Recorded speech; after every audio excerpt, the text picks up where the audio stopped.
जय श्री राम मित्रों, आज की कहानी है स्वर्ग ले जाएंगे या नरक।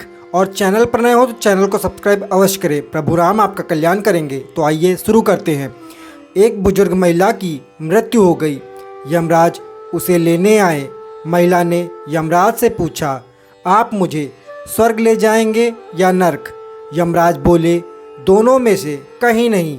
तुमने इस जन्म में बहुत ही अच्छे कर्म किए हैं, इसलिए मैं तुम्हें सीधे प्रभु के धाम ले जा रहा हूँ। बुजुर्ग महिला खुश हो गई और बोली, धन्यवाद, पर मेरी आपसे एक विनती है। मैंने यहाँ धरती पर सबसे स्वर्ग नरक के बारे में बहुत सुना है। मैं एक बार इन दोनों जगहों को देखना चाहती हूँ। यमराज बोले, तुम्हारे कर्म अच्छे हैं, इसलिए मैं तुम्हारी यह इच्छा पूरी करता हूँ। चलो हम स्वर्ग और नरक के रास्ते से होते हुए प्रभु के धाम चलेंगे। दोनों चल पड़े। सबसे पहले नरक आया। नरक में बुजुर्ग महिला ने जोर जोर से लोगों के रोने की आवाज़ सुनी। नरक में सभी लोग दुबले पतले और बीमार दिखाई दे रहे थे। महिला ने एक आदमी से पूछा, यहाँ आप सब लोगों की ऐसी हालत क्यों है? आदमी बोला, तो और कैसी हालत होगी? मरने के बाद जब से यहाँ आए हैं हमने एक दिन भी खाना नहीं खाया। भूख से हमारी आत्माएं तड़प रही हैं। बुजुर्ग महिला की नज़र एक विशाल पतीले पर पड़ी, जो कि लोगों के कद से करीब 300 फुट ऊंचा होगा। उस पतीले के ऊपर एक विशाल चम्मच लटका हुआ था। उस पतीले में से बहुत ही शानदार खुशबू आ रही थी। बुजुर्ग महिला ने उस आदमी से पूछा कि इस पतीले में क्या है? आदमी मायूस होकर बोला, ये पतीला बहुत ही स्वादिष्ट खीर से हर समय भरा रहता है। बुजुर्ग महिला ने हैरानी से पूछा, इसमें खीर है तो आप लोग पेट भरकर ये खीर खाते क्यों नहीं? भूख से क्यों तड़प रहे हैं? आदमी रो रो कर बोलने लगा, कैसे खाएं? ये पतीला 300 फीट ऊंचा है। हम में से कोई भी उस पतीले तक नहीं पहुंच पाता। बुजुर्ग महिला को उन पर तरस आ गया। सोचने लगी, बेचारे खीर का पतीला होते हुए भी भूख से बेहाल हैं। शायद ईश्वर ने इन्हें ये ही दंड दिया होगा। यमराज बुजुर्ग महिला से बोले, चलो हमें देर हो रही है। दोनों चल पड़े। कुछ दूर चलने पर स्वर्ग आया। वहाँ पर बुजुर्ग महिला को सबकी हंसने खिलखिलाने की आवाज़ सुनाई दी। सब लोग बहुत खुश दिखाई दे रहे थे।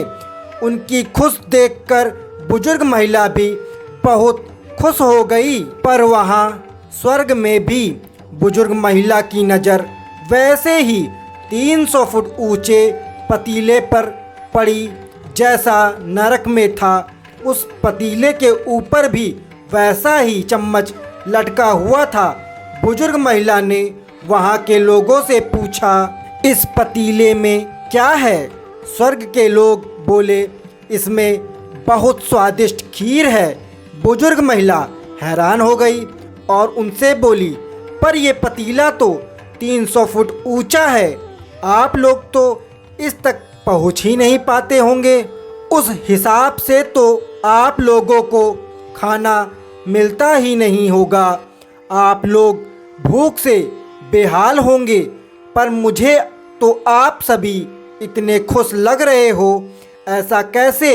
लोग बोले, हम तो सभी लोग इस पतीले में से तो खूब पेट भर के खीर खाते हैं। महिला बोली, पर कैसे? पतीला तो बहुत ऊंचा है। लोग बोले, तो क्या हो गया? पतीला ऊंचा है तो यहाँ पर कितने सारे पेड़ हैं। ईश्वर ने ये पेड़ पौधे, नदी, झरने हम मनुष्यों के उपयोग के लिए तो बनाए हैं।